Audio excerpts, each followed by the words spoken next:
A foundation for an effective team is, how does work get done? What are the processes? What's the approach? And what are the norms for this particular team?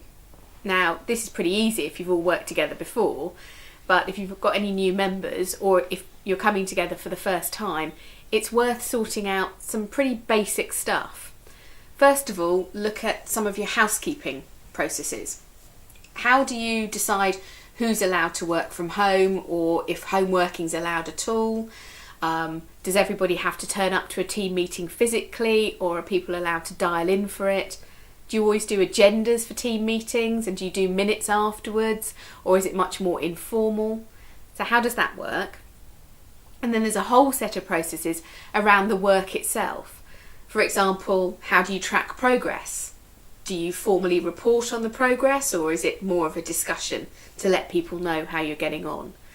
What happens when there are issues and problems?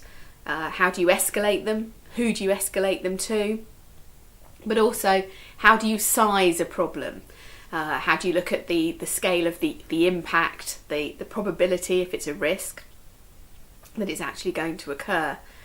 How do you check the quality of your work? Who has the final say? How do things get signed off? Perhaps even looking at things like version control and configuration management, and having an agreement about how all of that will be done.